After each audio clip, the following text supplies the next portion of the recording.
The Dubai night hummed before the music ever hit, a low electrical anticipation that always feels heavier when a fighter belongs to the city he's about to fight in. Jeremiah Sserwadda walked first, not as a visitor, but as a resident who knew where the cheers would come from, and how loud they could get when belief mixes with proximity. 12 wins, 9 knockouts, a nickname that promises force more than finesse, God power, and a ring walk that didn't ask for approval.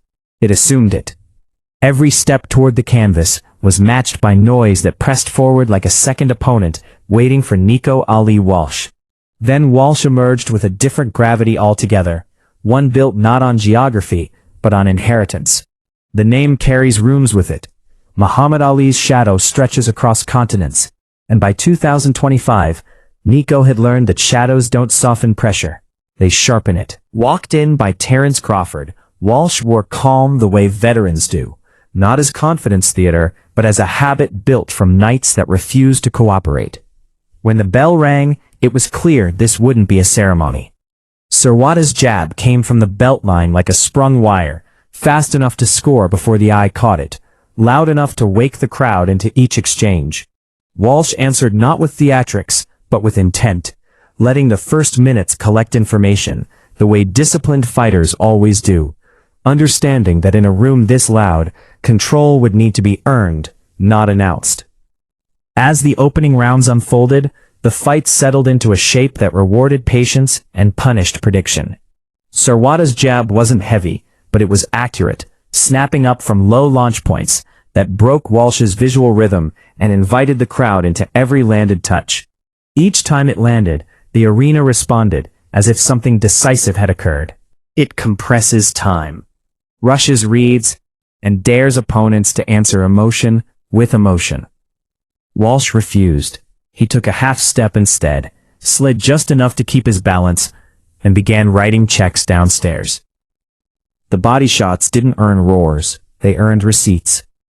Walsh's jab to the body landed with the dull honesty of investment, no glamour, just purpose. And when he followed with a right hand that skimmed or clipped, the scoring conversation shifted quietly. Sserwadda pressed harder, sensing opportunity and volume, but pressure without angle becomes work, and work accumulates debt. By the middle rounds, you could see the difference in resets. Walsh stayed tall between exchanges. Sserwadda widened his stance to keep firing. The crowd stayed with Sserwadda because that's what crowds do, but inside the ropes, the geometry favored the fighter who took inches without chasing applause. Mid-fight is where narratives usually crack, and this one threatened to split down the middle. Walsh's right hand began finding cleaner pathways, particularly after bodywork forced Sserwadda to blink before committing. Still, Sserwadda refused to retreat.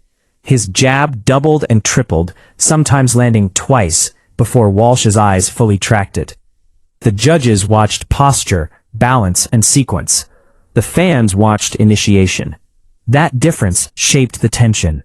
Walsh answered the noise with subtle corrections, parries instead of pulls, short steps instead of sprints, and when he leaned into a left hook upstairs after touching the body, the effect was visible, even if the reaction wasn't explosive. Sserwadda absorbed, answered, and leaned back into the fire, fueled by a crowd that believed effort itself should be rewarded. This was the fight's truth.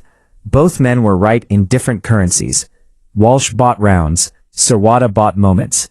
Boxing rarely agrees on exchange rates. Late rounds clarified the ledger.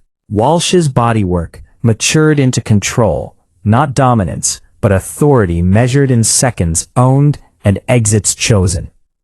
He pinned Sserwadda briefly, not to finish, but to remind him who dictated the terms once contact was made. Sserwadda still jabbed, still pressed, but his returns took longer. His feet asked questions before answers arrived. The crowd roared anyway, urging him forward as if volume could refill a meter that only oxygen pays. Walsh's composure became the story now, calm amid chaos, a fighter choosing efficiency because efficiency survives scrutiny. The exchanges stayed competitive, honest, and unforgiving, the kind that reward replays and arguments. Nothing was given. Everything had to be taken, even belief. When the final bell rang, it didn't resolve anything. It magnified it. Both fighters separated, knowing the truth would travel differently depending on where you stood.